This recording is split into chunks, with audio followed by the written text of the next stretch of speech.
আমি অত্যন্ত বিনয়ের সাথে বলতে চাই, আজকে দেশপ্রেমিক সকল ইসলামী দল এবং আরো কিছু দেশপ্রেমিক দল মিলে 8 দলীয় আমাদের কর্মকাণ্ড পরিচালিত হচ্ছে।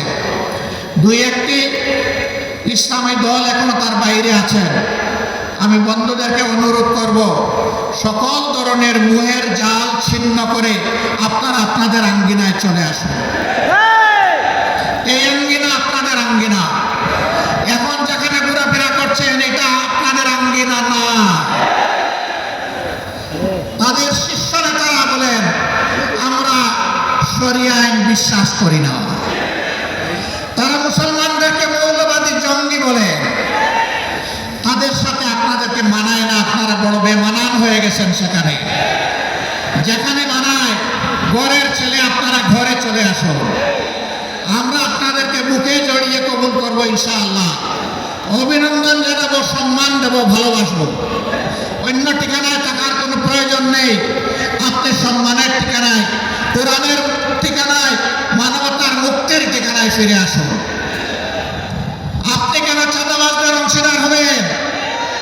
আপনি কেন দখলদারের সমর্থক হবেন? আপনি মেহরবানি করে এই অপবাদ নিজেদের গলায় তুলে নেবেন না। আসুন, আপনারা ফিরে আসুন। আমরা আপনাদের ভাই, আপনারাও আমাদের ভাই। আজকে বাংলাদেশের দিকে চোখ মেলে খোলা চোখে তাকান। আজকে সমস্ত ইসলামিক এবং দেশপ্রেমিক শক্তি ঐক্যবদ্ধ হয়েছে। ইসলাম কোটির ঐক্য ইতিমধ্যেই গড়ে তোলা হয়েছে। এই ঐক্য ইনশাআল্লাহ আগামী দিনে দেশের ভাগ্য নির্ধারণ করবে। আজকে রাস্তাঘাটে, হাটে, বাজারে, নগরে, বন্দরে সকল জায়গায় মুক্তি পাগল মানুষ তারা জানিয়ে দিচ্ছে আগামীতে তারা কোথায় ভোট দেবে।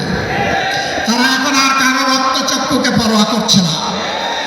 কেউ কেউ আমাদেরকে অন্যদের রক্তচক্ষুর ভয় দেখান, অমুক শক্তি, তমুক শক্তি, অমুক দেশ, তমুক দেশ। তাদেরকে পরিষ্কার বলে ইসলামী এবং দেশপ্রেমিক নেতাকর্মীরা হাসি হাসি যেখানে ফাঁসিকরণ করতে পারে, মেহরবানি করে তাদেরকে কোনো কিছুর ভয় দেখাবেন না। আমরা ভয় করি শুধু আল্লাহ তাআলাকে। বাকি যাদের কথা বলেন তাদেরকে আমরা কোনো পাত্তাই দেই না।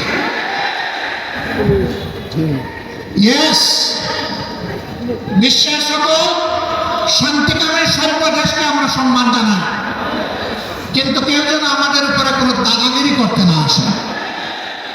আমরা আর কারো দাদাগিরি দেখতেও চাই না, বরদাস্ত করতেও রাজি নই। বাংলাদেশ চলবে আল্লাহ তাআলার নির্দেশ মোতাবেক, এই দেশের জনগণের পছন্দে। এর বাইরে কারো পছন্দ অপছন্দের কথা আমরা শুনতে চাই না। যারা অন্যদের কল্পিবাহক হবেন তাদেরকে বলবো, আগে যারা তাবেদারি করেছে তাদের থেকে মেহরবানি করে একটু শিক্ষা গ্রহণ করুন।